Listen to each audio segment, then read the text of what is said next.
Hi guys, I am Dr. Vinod Pankaj Misra and you are welcome in my YouTube channel Pankaj Institute of English. So dear friends, I am here with advanced English words. To Due to vaccination, I could not present advanced English words 2 or 3 days for this. Sorry for inconvenience, but since today I am regular. So let's start these words and sentences. Mostly today's are there are some sentences which we use in our daily life. So let's start. First one is in the twinkling of eyes. In the twinkling of eyes का मतलब होता है पलक झपकते ही, पलक झपकते ही। जैसे ही, in the twinkling of eye मतलब पलक झपकते ही solve the question in the twinkling of eyes. पलक झपकते ही उसने जो क्वेश्चन था उसको सॉल्व कर लिया। So this is the first twinkling of eyes. Next one is in the name of. In the name of मतलब के नाम पर। In the name of principal you can not do anything. Principal के नाम पे आप कुछ भी नहीं कर सकते हो। सो this is the use of in the name of. Next one is in order that. In order that मतलब होता है ताकि। जैसे he worked in order that he get first position. वह मेहनत करता है ताकि फर्स्ट पोजीशन ला सके। और he works hard in order to earn money. वह मेहनत करता है ताकि पैसे कमा सके। So this is the use of in order that. Next one is in the end. In the end मतलब अंत में। In the end what have you got. अंत में आपको क्या मिला। So this is the sentence use in sentence. Next one is in search of. In search of मतलब की खोज में, की खोज में। जैसे इसका एग्जाम्पल है in search of knowledge he wander here and there. वह ज्ञान की खोज में वह यहाँ वहाँ भटकता रहा। और इन search of good friend he is always in search of good friend. वह हमेशा ही अच्छे दोस्त की खोज में रहता है। So this is the use of in search of. Next one is in broad daylight. In broad daylight मतलब दिन दहाड़े। There was a case of robbery in the bank in broad daylight.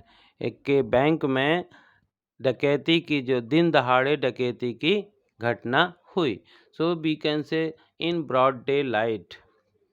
Next one is kith and kith. Kith and किन मतलब सगे संबंधी, सगे संबंधी। जैसे except his friends there was kith and kin in the party. दोस्तों के accept के अलावा वहाँ पे जो थे वो सगे संबंधी भी थे। So this is the use of kith and kin in sentences. Next one is keep in view. Keep in view मतलब नज़र में रखना। Keep in view that what have you do. What have you to do आपको क्या करना है इसको नज़र में रखना। So this is the use of keep in view. Next one is keep company संगति रखना। Man is known a man is known by the company he keeps. आदमी अपनी संगति से जाना जाता है। So always keep your company good. हमेशा अच्छी संगत रखो। Next one is lame excuse. I am tired of your lame excuses. मैं तुम्हारे फालतू बहानों से थक चुका हूँ। सो this is the use of lame excuses. Next one is pleasure is all mine. Pleasure is all mine खुशी तो मुझी हुई है। Actually pleasure is all mine when I heard this news. जब मैंने ये खबर सुनी तो खुशी तो मुझे हुई। सो this is the use of pleasure is all mine. He slipped and fall down. वह फिसल कर गिर गया। वह फिसल कर गिर गया। इस प्रकार के जो सेंटेंसेस होते हैं उसमें दो सेंटेंस होते हैं। और ही स्लिप्ड एंड फॉल डाउन वह फिसल कर गिर गया। Next one is he will obviously do his publicity. He will obviously do his publicity. वह तो अपनी पब्लिसिटी करेगा ही। वह तो अपनी पब्लिसिटी करेगा ही। So this is the sentence.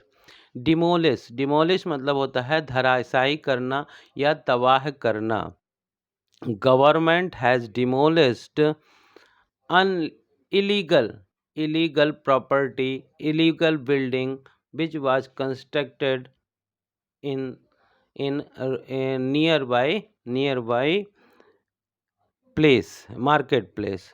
Government ने वो बिल्डिंग को धराशायी कर दिया जो कि मार्केट प्लेस में अवैध रूप से बनाई गई थी। So this is the use of demolish in sentences.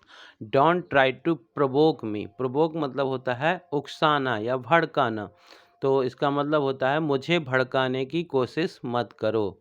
We can say don't try to provoke me, I have knowledge of this thing, मुझे भड़काने की कोशिश मत करो, ये मेरे नॉलेज में है। So this is the use of sentence. In my perspective, in my perspective मेरे नज़रिए में, in my perspective learning English is really a fantastic things, मेरे नज़रिए में इंग्लिश सीखना वास्तव में बहुत बड़ी चीज़ होती है। So in my perspective this book is good for you, मेरे नज़रिए में यह किताब आपके लिए अच्छी है। वाट ब्रिंग्स यू हियर, जब किसी से पूछना हुआ कि आपके यहाँ कैसे आना हुआ, तो हम बोलते हैं वाट ब्रिंग्स यू हियर।